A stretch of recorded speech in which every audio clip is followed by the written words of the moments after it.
हम सरकार से गुहार करते हैं कि जो न्यायालय द्वारा आदेश आया है, उस आदेश के समक्ष कुछ पॉजिटिविटी दिखाए। हम लोग सारा काम करते हैं स्कूल का, ऐसा नहीं है कि हम लोग घंटी टीचर है तो बस 4 घंटे लिमिट हम लोग का बना दिया गया कि आप 4 घंटे ही पढ़ाना है। हम ये नहीं कह रहे हैं कि हम आपको बर्डन दे रहे हैं, जबरदस्ती कर रहे हैं। लेकिन हम लोग पूरा 10 से 4 तक हम लोग स्कूल में रहते हैं, जो भी काम है स्कूल का सारा कुछ हम लोग कर रहे हैं। हमारा घंटी जो है, उस घंटी को हटाते हुए एक फिक्सेशन अमाउंट कीजिए।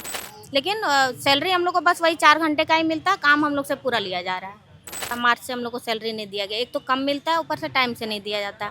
विभागीय मंत्री को संज्ञान में लेना चाहिए। ये शर्म की बात है कि माननीय सुप्रीम कोर्ट का फैसला का अवहेलना किया जा रहा है। हम मूरी से डेली तमाड़ जाते हैं पढ़ाने के लिए, डेली का खर्च है मेरा, भाड़ा में हमको 200-300 रुपये डेली लगता है। वो खर्च हम कहाँ से करेंगे? हमको पढ़ाने भी जाना, अटेंडेंस नहीं बना मतलब उस दिन का सैलरी मेरा कट जाएगा।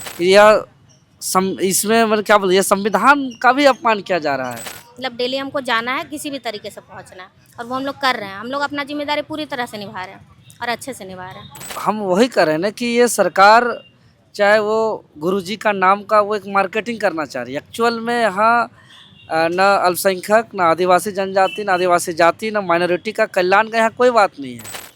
झारखंड में आए दिन आदेश और निर्देश जो हैं पारित होते हैं, चाहे वो किसी विभाग से हो, सरकार के, या फिर हाई कोर्ट से, लेकिन इनका जो पालन है वो कहीं ना कहीं रह जाता है। नमस्कार, जोहार, मेरा नाम है विकास कुमार और आप देख रहे हैं एयर नाउ। इस वक्त हम मौजूद हैं राजधानी रांची के राजभवन के समक्ष में, जहां पर धरना स्थल को निर्धारित किया गया है। और आप देखिए कि यहाँ पे जो कल्याण विभाग के अंदर जो है अंशकालीन शिक्षक का एक समिति है, वो यहाँ पर धरने पर बैठी हुई है। और मामला और मांग सिर्फ एक ही है, जो हाई कोर्ट से आदेश दिया गया है, जिस तर्ज पर पहाड़िया जो आवासीय विद्यालय हैं उन पर जो वेतनमान दी जा रही है, वहाँ पे जो कार्यरत शिक्षक हैं जो कॉन्ट्रैक्चुअल बेसिस पे हैं, उनको जो मानदेय दी जा रही है, उसी तर्ज पर इन शिक्षकों की मांग है कि आवासीय विद्यालयों के शिक्षकों को भी जो है वही वेतनमान दिया जाए। और ये आदेश जो है हाईकोर्ट ने पारित भी कर दिया और 12 सप्ताह का समय भी दिया था, जिसके बाद भी जो है अब तक विभाग की तरफ से, हम कल्याण विभाग की तरफ से अब तक कोई पहल नहीं की गई है, ना ही कोई नोटिफिकेशन इसको लेकर आया है। तो इसी को लेकर जो है कल्याण विभाग अंशकालीन शिक्षक संघ झारखंड प्रदेश द्वारा जो है यहाँ पर धरना दिया गया है। अनिश्चितकालीन धरना जो है 1 तारीख से दिया जा रहा है। हम जानने की कोशिश करेंगे कि आखिर मांगें क्या है। आदेश और निर्देश बार बार आ जाते हैं, चाहे वो विभाग हो या हाईकोर्ट हो, लेकिन उनका अनुपालन नहीं हो पाता। आप लोग भी इसी समस्या को लेकर यहाँ पर बैठे हैं धरने पर। क्या कुछ मांगे हैं आपकी और क्या कुछ समस्याएं आ रही हैं? जी, मांग हम लोग का बहुत नॉर्मल डिमांड है कि हम लोग का हाईकोर्ट का आदेश का सरकार पालन करे और 60 वर्ष का समायोजन करे। नौकरी हम लोग के 31 तारीख मार्च को 2026 को ख़त्म हो चुका है और कल्याण विभाग में संचालित आवासीय विद्यालय में जितने भी आवासीय विद्यालय हैं, सभी अंशकालीन शिक्षकों के द्वारा ही संचालित, लगभग सब उन्हीं लोग कार्यरत हैं। और उन्हीं लोग के बदौलत से झारखंड में जितना भी आवासीय विद्यालय है, सभी में 100% रिजल्ट हो रहा है। कभी देखिएगा रांची टॉप 10 में, गवर्नमेंट बीसी जेल रोड का बच्चियाँ रहती है टॉप 10 में, कभी कभी थ्रू आउट टोटल बच्चा फर्स्ट क्लास होता है इंटर में, मैट्रिक में। तो सोचिए आज के डेट में गवर्नमेंट स्कूल में रांची में सोचिएगा तो एक हम लोग टक्कर दे रहे हैं, सीधे प्राइवेट स्कूल को टक्कर दे रहे हैं। आज के डेट में टोटल फर्स्ट कराना इंटर साइंस में बहुत परेशानी है। मामला क्या है? हाईकोर्ट में कैसे गया मामला और क्या कुछ सुनवाई हुई अब तक? क्या कुछ कार्रवाई? 10 साल से हम लोग लगातार 2016 में हम लोगों को बहाली हुई थी और लगातार हम लोग 200 का घंटी से हम लोग 200 रुपया घंटी से हम लोग कार्यरत हैं। उसके बाद से आज तक वो 1 रुपया की कोई बढ़ोतरी नहीं हुई। करीब 10 साल के करीब पार हो चुका है। हाईकोर्ट से क्या आदेश है? हाईकोर्ट का सीधा आदेश है कि देखिए, कल्याण विभाग अंतर्गत आवासीय विद्यालय 2 तरीके से चलता है। एक पहाड़िया जनजाति का स्कूल चलता है जिसमें आदिम जनजाति के बच्चे पढ़ते हैं, उसको मानदेय में करीब 60,000 रुपया उसको वेतन मिलता है। जबकि हम ही कल्याण विभाग अंतर्गत आवासीय विद्यालय ही संचालित, मैंने कल्याण डिपार्टमेंट ही संचालित करता है।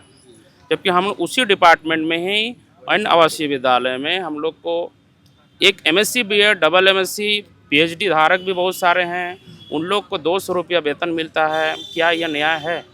आप लोग जिस विद्यालय में पढ़ाते हैं उसमें कौन से आरक्षित बच्चों को? मेरा जो विद्यालय है गवर्नमेंट +2 जेल रोड रांची में है, रेसिडेंशियल स्कूल है जेल मोड़ में। उसमें OBC के बच्चे उसमें पढ़ती हैं, छात्राएं हैं। तो जो शिक्षक आप लोगों का संघ है इसमें तो बाकी एसटी एससी और माइनॉरिटी के बच्चों वाले स्कूल भी है? उसका भी स्कूल है, तमाड़ में एससी बॉयज़ है, सॉरी तमाड़ एसटी गर्ल्स है, बुंडू में एससी बॉयज़ है, इधर कमड़े में एससी है, सोनचीपी में है, बारेडी में, उसी तरीके से गुमला में है, धनबाद में है, आपका चाईबासा में है, इधर गिरिडीह में है, और 2400 जिला में आवासीय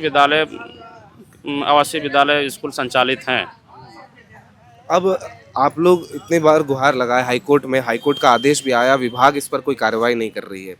आप लोग भी उसी विभाग से आते हैं और एक ही सिक्के के हम कहें तो कल्याण विभाग के दो पहलू हैं आप लोग। जिस तरह पहाड़िया देवकालीन आवासीय विद्यालय में जो आप लोगों की मांग है कि उनके मानदेय की तरह आप लोगों को भी मानदेय मिले, क्या लगता है कि सरकार कहाँ चुक जा रही है कि हाईकोर्ट के आदेश के बाद भी इसका पालन नहीं हो पा रहा है? बस वही एक सवाल है हमारा भी आपके माध्यम से कि सरकार इस पर चुके ना। हम भी वही काम कर रहे हैं। हम भी देखिए, मैं आज से 10 वर्ष पहले आपको लिए चलता हूँ। 10 वर्ष पहले एक आवेदन कल्याण विभाग द्वारा निकला अंशकालीन शिक्षक के नाम से, जिस पर हम लोग आए और जब हम लोग को नियुक्ति पत्र मिला तो उस पर ये स्पष्ट हुआ कि यहाँ पर 200 रुपया प्रति घंटी के दर से हमें काम करना है। प्रत्येक दिन अधिकतम से हम लोग 4 घंटी ही काम कर सकते हैं तथा सप्ताह में सिर्फ हम लोग को 5 दिन ही काम लिया जा सकता है। तो उसके बाद प्रत्येक वर्ष सिर्फ मात्र विस्तार ही किया जाता रहा है। उसके बाद से ना 1 रुपया कभी वृद्धि हुई, ना इस मतलब हम लोग को कोई किसी भी तरह का लाभ नहीं दिया गया सरकार की ओर से। ना जैसे हम बीमार भी पड़ जाते हैं, अगर हमारा घर में कुछ आवश्यक कार्य भी हो जाता है तो भी हमको लीव नहीं मिलता, उस मतलब किसी भी प्रकार की छुट्टी नहीं मिलती। तो अब इस महंगाई का युग में धीरे धीरे 2016 से आज 2026 है सर, तो कहीं ना कहीं आप देख रहे होंगे कि महंगाई बहुत आसमान तक चल गई है। तो वही 200 रुपया वृत्तिका प्रत्येक घंटी के आधार पर हम लोग कार्य कैसे कर पाएंगे, है ना। और साथ में कल्याण स्कूल में अभी जैसे मैं जो विद्यालय से हूँ, मैं गुमला से जो भी पाठ आवासीय विद्यालय से हूँ, वहाँ हमारे विद्यालय में एक प्रधानाध्यापक हैं, साथ में एक हॉस्टल सुपरिटेंडेंट है। उसके अलावे हम लोग 10 सिर्फ अंशकालीन शिक्षक ही हैं। हमारे भरोसे ही विद्यालय चल रही है और हमारे बच्चे अभी हमारे मैट्रिक में हमने 95% रिजल्ट दिया हमारे विद्यालय से। उसी तरह आप देख रहे होंगे कि गुमला से अब टॉप 1 में हमारा छात्र आए। तो हम तो मेहनत में अभी कोई भी कसर कम नहीं छोड़ रहे हैं। तो बस सरकार से ही गुजारिश होगी कि हमारी बातों को वो, हमारी जो भावना है उनको समझे। एक तरफ दिसोम गुरु शिबू सोरेन के नाम पर जो है फ्री कोचिंग क्लास खोल दिया जाता है, स्मार्ट लर्निंग के मेथड्स जो हैं वो अप्लाई किए जाते हैं। यही कल्याण विभाग है, यही मंत्री चमरालेंडा हैं जिन्होंने उद्घाटन किया, मुख्यमंत्री ने उद्घाटन किया उसका। फिर उसके बाद अन्य जो चीज़ें हैं कल्याण विभाग में, अब स्कॉलरशिप का भी मामला का हुआ है। तो क्या कल्याण विभाग जो है तमाम जो स्कूल हैं, चाहे वो कोई भी मामला हो, जहाँ पर चीज़ें आती है उपेक्षा का शिकार बन जाती है, कल्याण विभाग के अधीन जो भी चीज़ें आती हैं, क्या ये सही है? और अब जैसे हाईकोर्ट के निर्देश के बाद भी इसकी उपेक्षा करना कहाँ तक सही है? देखिए, बिल्कुल आपने कल्याण विभाग के बारे में स्पष्ट कहा कि कहीं ना कहीं चूक तो हो रही है। और हमारे विद्यालयों में अनुसूचित जनजाति, अल्पसंख्यक, अनुसूचित जाति, आदिम जनजाति के बच्चे, गरीब तहत के बच्चे ही पढ़ते हैं। तो सरकार इस पर ध्यान दे। मंत्री जी से गुजारिश होगी कि वो ध्यान दे। हमारे जितने भी मतलब गरीब तहत के बच्चे हैं तो उन पर सिर्फ ध्यान दें। धन्यवाद। हम और भी लोगों से जानते हैं। दीदी, आप लोग कहाँ से आए हैं? मैडम सर, हम रांची से ही आए हैं और ओबीसी स्कूल यहाँ पे जेल रोड में पढ़ाते हैं। अभी हाईकोर्ट का निर्देश आया, फिर भी अनुपालन नहीं कर रही है कल्याण विभाग। आप लोग पढ़ाने के लिए जाते हैं, रोज़मर्रा के जीवन में आपको किस तरह की कठिनाई सामने आती है? जिस तरह वेतन अभी इस महंगाई के ज़माने में आप लोगों को कम मिल रहा है, किस तरह की समस्याएं आप लोगों को आती हैं? सर, अभी जैसे कि हम लोग को 200 रुपये पर घंटी मिलती है, मतलब एक दिन में हम लोग को 4 घंटी पढ़ाने के लिए दिया जाता है, तो 800 रुपये जैसे होता है। ऊपर से ये भी है कि जो छुट्टी का दिन रहता है, जैसे संडे हो गया या फिर कोई भी हॉलीडेज़ हुआ या फिर गर्मी छुट्टी हो गई या फिर दुर्गा पूजा की छुट्टी हो गई, ये सब सारे हमारे पेमेंट कट जाते हैं। तो इससे हम लोग को बहुत मुश्किल हो जाती है और परिवार चलाने में भी बहुत मुश्किल होती है सर। यही सब रोज़मर्रा का जो खर्च है ये भी पूरा नहीं हो पाता है। आप लोग कहाँ से आए? तमाड़ से हम लोग। तो क्या मांगे हैं और सरकार से क्या उम्मीद है, क्योंकि हाईकोर्ट के निर्देश के बाद इसका अनुपालन नहीं होना कहीं ना कहीं तो एक गलत है और किसी एक उपेक्षा जो है कल्याण विभाग यहाँ पर अपनी दर्शा रहा है। मांग तो हम लोग का वही है, हम लोग को मानदेय चाहिए, वही पहाड़िया के तर्ज पे जो कोर्ट आदेश दिया है, बस हम लोग का वही मांग है। 60 साल के लिए हम लोग को चाहिए, क्योंकि बहुत सारे लोग हैं जिनका एज पार हो रहा है। अब हम लोग दूसरे जॉब में नहीं जा सकते हैं। हम लोग के पास तो है भी, बहुत सारे लोग यहाँ बैठे होंगे, देख रहे हैं आप, जिनका एज बहुत हो चुका है। अब वो सरकारी जॉब में भी नहीं, कोई एग्ज़ाम में नहीं बैठ सकते हैं, तो हम लोग के पास और कोई ऑप्शन बच नहीं रहा है, तो हम लोग यही कर रहे हैं। लेकिन ये जो विस्तार का बात हो गया, 1 महीना पार हो चुका है। 31 मार्च को हम लोग का लास्ट विस्तार था, डेट था, वो अब अभी 5 मई हो गया, अभी तक नहीं किया गया है। उसकी वजह से सैलरी रोका हुआ है। मार्च से हम लोग को सैलरी नहीं दिया गया। एक तो कम मिलता है, ऊपर से टाइम से नहीं दिया जाता है। हम मूरी से डेली तमाड़ जाते हैं पढ़ाने के लिए, डेली का खर्च है मेरा, भाड़ा में हमको 200-300 रुपये डेली लगता है। वो खर्च हम कहाँ से करेंगे? हमको पढ़ाने भी जाना है, अटेंडेंस नहीं बना मतलब उस दिन का सैलरी मेरा कट जाएगा। मतलब डेली हमको जाना है, किसी भी तरीके से पहुँचना है, और वो हम लोग कर रहे हैं। हम लोग अपना जिम्मेदारी पूरी तरह से निभा रहे हैं और अच्छे से निभा रहे हैं। एक सरकारी शिक्षक जो होता है विभाग का, और सरकारी स्कूलों में जो कार्यरत है, उनके जैसा आप लोगों पर लोड है? बिल्कुल सेम वही काम करते हम लोग सारा काम करते हैं स्कूल का। ऐसा नहीं है कि हम लोग घंटी टीचर है तो बस 4 घंटे लिमिट हम लोग का बना दिया गया कि आप 4 घंटे ही पढ़ाना है, लेकिन हम लोग पूरा 10 से 4 तक हम लोग स्कूल में रहते हैं। जो भी काम है स्कूल का सारा कुछ हम लोग कर रहे हैं, लेकिन सैलरी हम लोग को बस वही 4 घंटे का ही मिलता है। काम हम लोग से पूरा लिया जा रहा है। कितना निराश है जिस तरह आदेश आने के बाद भी अनुपालन नहीं हो रहा है, और क्या कुछ प्रोसेस रहा, किस तरह आप लोग इसको लेकर संघर्ष कर रहे हैं पिछले 10 वर्षों, जैसा आपने पोस्टर पर लिख रखा है? क्या कुछ बीता, कैसे हाईकोर्ट में क्या कुछ हुआ, पूरी विस्तार से सर देखिए, हम सब एक शिक्षक हैं। शिक्षक का क्या मूल कर्तव्य होता है? शिक्षक का मूल कर्तव्य होता है कि विद्यार्थी हो, छात्र हो, उसको एक नए उद्देश्य के साथ पढ़ाना, कि आपको हम पढ़ा रहे हैं और उस पढ़ाई के बदले हमें जो सेवा दिया जा रहा है उस सेवा से हम संतुष्ट हैं, खुश हैं। परंतु हमें जो सरकार द्वारा जो प्रत्येक वर्ष एक्सटेंशन कराया जाता है, एवं उस एक्सटेंशन के तहत हमारे पैसे में कोई वृद्धि नहीं की जाती है, और उसके साथ साथ हमारी वेतन में, जब अगर हम पढ़ाएंगे तभी तक का वेतन मिलेगा, नहीं तो फिर उस वेतन को कटौती की जाती है। अगर 4 घंटे से अधिक भी हम लोग पढ़ाते हैं तो उसका हम लोगों को पेमेंट नहीं मिलता है। 31 मार्च 2026 को हमारा एक्सटेंशन ख़त्म हो गया, फिर भी हमारे कर्मठ शिक्षक एवं शिक्षिकाएं जो कि दूर दराज से आते हैं, वे पढ़ाने जाते हैं और पढ़ाई अभी भी करवा रहे हैं, और अपनी मूलभूत आवश्यकताओं को नज़रअंदाज करते हुए भी स्कूल जा रहे हैं।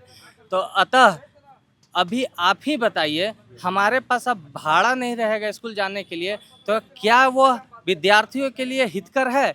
एकदम हितकर नहीं है, क्योंकि अभी कल्याण विभाग में आवासीय विद्यालय में परमानेंट शिक्षकों की भारी कमी है, और अभी हम सब अंशकालीन टीचर द्वारा ही वहाँ कार्य किया जा रहा है।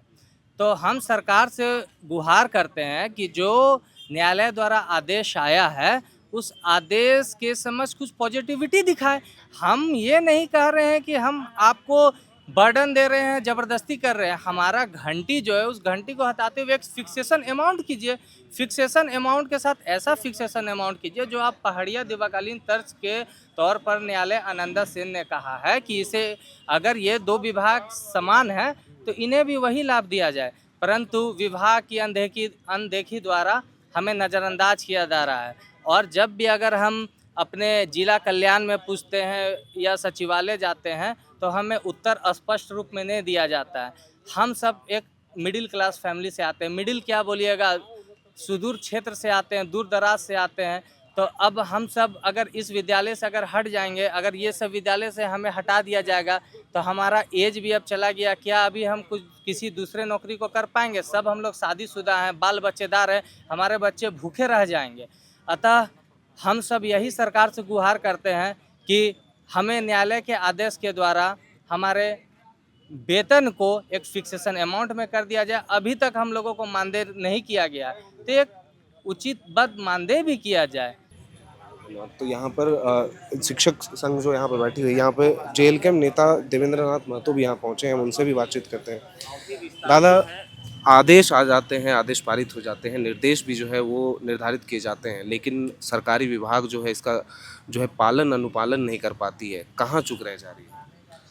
देखिए, राज्य के अंदर मानसिकता पूंजीवाद हो गया है और इस पूंजीवाद के खिलाफ जो संघर्ष करके हमारे पूर्वज जो देश को आज़ाद किया, लोकतांत्रिक व्यवस्था लाया कि भाई एक आम आदमी भी, चाहे गरीब हो, किसान हो, मजदूर हो, आदिवासी हो, अल्पसंख्यक हो, शोषित हो, पीड़ित हो, वो भी सम्मानजनक जीवन जी सके। अब बताइए घंटी आधारित क्या है? एक शोषण है। ये इसको कहिए शोषण आधारित ये नियुक्ति है। मान लो माननीय उच्च न्यायालय जब आदेश दे दिया है कि भाई इन लोग को अस्थायी करना है, इन लोग को विस्तार करना है, तो अब माननीय हाईकोर्ट का आदेश का सम्मान नहीं कर रही है राजकीय कल्याण विभाग, तो यह दुर्भाग्य है, बहुत बड़ी दुर्भाग्य है। विभागीय मंत्री को संज्ञान में लेना चाहिए। यह शर्म की बात है कि माननीय सुप्रीम कोर्ट का फैसला का अवहेलना किया जा रहा है। यह इसमें मतलब क्या बोले, ये संविधान का भी अपमान किया जा रहा है। संविधान विरोधी सरकार है ये। अभी दादा जिस तरह ये आवासीय विद्यालय के शिक्षक यहाँ बैठे हैं, ये भी एसटी, एससी, माइनॉरिटी और ओबीसी को पढ़ाते हैं। अभी पिछले कुछ महीनों पहले ही जो है दिसोम गुरु के नाम पर एक बड़ी इंस्टीट्यूट का उद्घाटन मुख्यमंत्री हेमंत सोरेन ने किया। वो भी जनजातीय और जातीय छात्रों के लिए है, बच्चों के लिए ही है। तो यही विभाग है कल्याण विभाग, जिसके अंतर्गत वो भी आता है, जिसके अंतर्गत पहाड़िया देवकालीन आवासीय विद्यालय भी आते हैं। और ये जो मांग कर रहे हैं जो शिक्षक यहाँ बैठे हैं, ये भी उसी के अधीन आते हैं। तो जो सरकार है बार बार जाति और जनजाति की बात करती है, कहाँ चूक हो जा रही है और किस तरह कल्याण विभाग जो है विफल साबित हो रहा है, क्योंकि स्कॉलरशिप भी पिछले कई समय से जो है वो भी लंबित है। जी बिल्कुल, हम वही कर रहे हैं ना कि ये सरकार चाहे वो गुरुजी का नाम का वो एक मार्केटिंग करना चाह रही है। एक्चुअल में यहाँ न अल्पसंख्यक, न आदिवासी जनजाति, न आदिवासी जाति, न माइनॉरिटी का कल्याण का यहाँ कोई बात नहीं है। जान रखिए गुरुजी का नाम से हमको सत्ता मिलता है, गुरुजी का नाम से हमको वोट मिलता है, गुरुजी का नाम एक सेंटिमेंट है, गुरुजी का नाम अलग राज्य का निर्माता है, गुरुजी का नाम जल जंगल ज़मीन से एक जुड़ा हुआ एक आवाज़ है। तो लोगों को लगता है गुरुजी का नाम से एक योजना लाएंगे और एसटी, एससी, ओबीसी, माइनॉरिटी के लिए लाएंगे। ये एक मार्केटिंग पर्पस है। इसके अलावा ऑलरेडी अगर एसटी, एससी, ओबीसी, माइनॉरिटी का अगर वो हित चाहते हैं तो सबसे पहले उनमें उस आवासीय विद्यालय में पढ़ने वाले पढ़ाने वाले शिक्षा देने वाले जो शिक्षक हैं उनको सम्मान करना होगा। आज बताइए घंटी आधारित पढ़ाते हैं। अभी मान लीजिए गर्मी छुट्टी आ रही है, कभी त्यौहार का महीना आती है, तो उस महीना में कई ऐसा होता है कि एक महीना में 2 दिन क्लास मिलता है, कई महीना में 1 दिन क्लास मिलता है और पूरा महीना में मात्र 1 घंटे का उसको वेतन मिलता है। तो ऐसे उसका रोजी रोटी कैसे चलेगा? इसलिए ये सरकार गुरुजी का नाम से मार्केटिंग करना छोड़े और सच में जो गुरुजी का सपना है, जो हमारे शहीदों का भगवान बिरसा मुंडा का जो सपना है, जो अबुआ दिसुम अबुआ राज का जो सपना है, उसको साकार करने के लिए जहाँ जितने भी आउटसोर्सिंग हम कर रहे हैं कि आउटसोर्सिंग तो बंद करना चाहिए। सरकार तो कितना मूर्ख बना रही है। देखिए अभी विश्वविद्यालय में जो गैर शैक्षणिक कर्मचारी हैं उस पद को भी लोग खत्म कर दिया है। अच्छा तो एक आउटसोर्सिंग ला रहे हैं, घंटी आधारित ला रहे हैं। मतलब क्या कि एक ही क्लास पे पढ़ाने वाले किसी को 50,000 60,000 वेतन देंगे, किसी को 500 700 800 रुपया देंगे। यानी कि जो 50,000 का काम आप 10,000 12,000 15,000 20,000 में कराएंगे और बाकी जो अगर 50-60,000 का जो रेस्ट है 40-50,000 उसको वो किसी एजेंसी को देंगे या उसको आप कोई पूंजीवाद के लिए बढ़ावा देंगे। तो यही पूंजीवाद के खिलाफ तो हम लोग का संघर्ष था कि सब समान पूर्वक काम करे, सबको मान सम्मान से काम करे, कि एक समान काम के बदले एक समान वेतन हो। तो ये हमारा संविधान कहता है, ये हमारा लोकतांत्रिक व्यवस्था कहती है। लेकिन देखिए यहाँ संविधान के विरोध में जा करके गुरुजी का नाम को मार्केटिंग करते हैं, भगवान बिरसा मुंडा का नाम को मार्केटिंग करते हैं और उनके सपना को हत्या करते हैं ये लोग। इसीलिए झारखंड लोकतांत्रिक क्रांतिकारी मोर्चा हम लोग समर्थन देने के लिए आए हैं आज। और दादा एक अंतिम सवाल आपसे रहेगा, जिस तरह आपने बताया कि उपेक्षा तो हर जगह है, लेकिन शिक्षा ही क्यों? चाहे हम शुरुआती दौर से देखें, चाहे वो आंगनबाड़ी का मामला हो, वहाँ भी जो सेविकाएं और सहायिकाएं हैं वो भी उपेक्षा का शिकार हो रही हैं। जो भविष्य गढ़ेंगी, जो बच्चे हैं, नौनिहाल है, उनको जो है आगे बढ़ के जाना है। आगे अगर वो प्राइमरी एजुकेशन लेवल पर आते हैं, वहाँ भी जो है कई स्कूलें अब बंद होने लगी हैं झारखंड सरकार के द्वारा। अब जिस तरह यहाँ पर तमाम वादे किए जाते हैं, चाहे वो मॉडल स्कूल की बात हो, चाहे प्ले स्कूल में परिवर्तित करने का हो इसको लेकर, तो शिक्षा ही और शिक्षा के क्षेत्र में जो बच्चे हैं वो कहीं ना कहीं उनका भविष्य जो है उपेक्षा का शिकार हो रहा है इस सरकार में। हम पिछले 10 सालों की अगर हम बात करें तो जिस तरह स्कूल बंद हुए हैं और जिस तरह जो है उपेक्षा का शिकार हो रही है शिक्षा विभाग, चाहे वो ई कल्याण स्कॉलरशिप की बात करें, तो बच्चों का ही भविष्य क्यों, मतलब छात्रों का ही भविष्य क्यों अंधेरे में ढकेला जा रहा है? देखिए, इसका बहुत बड़ा साजिश है, क्योंकि आज जो जिस प्रकार का सवाल कर रहे हैं या संघर्ष कर रहे हैं वो शिक्षा के बदौलत कर रहे हैं। आज अगर देवेंद्र नाथ महतो आपको बयान दे रहा है, आप मेरा इंटरव्यू ले रहे हैं, तो ये भी शिक्षा से जुड़ी हुई चीज़ है। आज कोई डॉक्टर बन रहे हैं, इंजीनियर बन रहे हैं, आईएएस बन रहे हैं, आईपीएस बन रहे हैं, अधिकारी बन रहे हैं, पदाधिकारी बन रहे हैं, वो शिक्षा के ताकत से बन रहे हैं। और शिक्षा से ही जो ये लूट है, ये करप्ट है, ये भ्रष्टाचार है, उस पर एक सवाल खड़ा करते हैं। इसके लिए भी शिक्षा बहुत आवश्यक है। बहुत बहुत धन्यवाद। तो ये थे जेएलके नेता देवेंद्र नाथ महतो। और इस वक्त आप देखिए कि जिस तरह आदेश आता है, चाहे वो विभागीय स्तर पर हो, चाहे हाईकोर्ट के स्तर पर हो, उसकी उपेक्षा जो है देखने को मिलती है झारखंड में। फिलहाल ये शिक्षक जो है कल्याण विभाग अंशकालीन शिक्षक संघ जो झारखंड प्रदेश का है वो यहाँ पर धरने पर बैठा हुआ है। और आप देखिए स्थिति ऐसी है कि बारिश का मौसम है, रोज़ाना जो है राजधानी रांची में बारिश हो रही है और ये लोग यहाँ पर 1 मई से ही जो है यहाँ पर बैठे हुए हैं अनिश्चितकालीन धरने पर। और इनकी सिर्फ मांग इतनी है, जो हाईकोर्ट से आदेश पारित हुआ है उसका जो है अनुपालन कल्याण विभाग जो है वो करे। अब देखना होगा कि सरकार इसकी इन मांगों को और इन निर्देशों को किस तरह संज्ञान में लेती है और हाईकोर्ट के आदेश को किस तरह जो है संज्ञान में लेती है, और इस पूरे मामले में सरकार जो है अपना पक्ष क्या रखती है और साथ ही क्या फैसला लेती है और क्या कुछ जो है आगे उनका अनुपालन या मानदेय बढ़ता है या नहीं बढ़ता। ये तमाम अपडेट्स के साथ हम आपके पास फिर लौटेंगे। तब तक के लिए आप देखते रहिए एयर नाउ। कैमरे के पीछे मौजूद हैं सहयोगी मेरे अभिषेक, मैं हूँ विकास, आप देख रहे थे एयर नाउ। धन्यवाद।